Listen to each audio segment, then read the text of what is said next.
தமிழகத்தில் பூரண மது விலக்கு என்பது இம்பாசிபிளுங்க. லாஜிக்கலா பேசுனீங்கன்னா இம்பாசிபிள். ஆனா பூரண மது விலக்கு எப்ப சாத்தியம்னா கள்ளுக்கடைகள் திறக்கப்படும் பொழுது. அதை நீங்க மதுவா பார்க்கலாம், சில பேர் மது இல்லாம பார்க்கலாம்.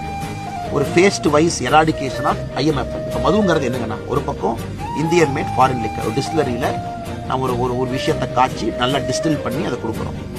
இன்னொரு பக்கம் அதை டிஸ்டில் பண்ணாம அறகுறையா காய்ச்சறத கள்ளச்சாராயம் வரும், அது ஒரு பக்கம்.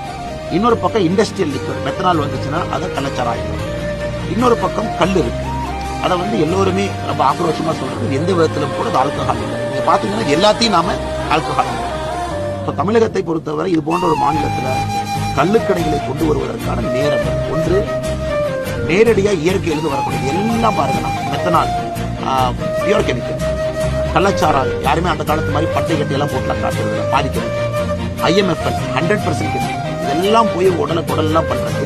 இது ஒரு நார்த் கொரியாவோ வேற ஒரு டிக்டேட்டர் நாடோ இல்லை, ஜனநாயக நாடு. சில பேர் குடிக்கணும்னு நினைப்பாங்க, அவங்களுக்கு ஒரு ஆப்ஷன் கொடுங்க, கள்ளுக்கடைகளை திறந்து வைங்க. அதனால பூரண மதுவிலக்கு நீங்க முழுசா கொண்டு வந்தா அங்க பிரச்சனைகள் வரத்தான் செஞ்சிருக்கும். கிளாசிக் உதாரணம் பீகார். குஜராத் போன்ற ஒரு மாநிலங்கள் பார்த்தீங்கன்னா லைசன்ஸ்ட் மெக்கானிசத்துல இன்னும் லிக்கர் அவைலபிளா இருக்கு. 100% எராடிகேட்டட் ஸ்டேட்டா இருந்தாலும் அதுக்கு ஒரு தனி லைசன்ஸ் வச்சுக்கலாம், பாஸ் வச்சுக்கலாம், ஹோட்டல் அலோவ் பண்றாங்க. கேரளாவில் ட்ரை பண்றாங்க, அங்கேயும் ஒரு மாடலில் போயிட்டு இருக்காங்க. அதனால தமிழகத்திற்கு கள்ளுக்கடையை திறந்து ஒரு ரெஸ்ட்ரிக்டட் லைசன்ஸ் பிராக்டிஸை கொண்டு வரணும். தெருவுக்கு 5000 கடைகளை வைத்து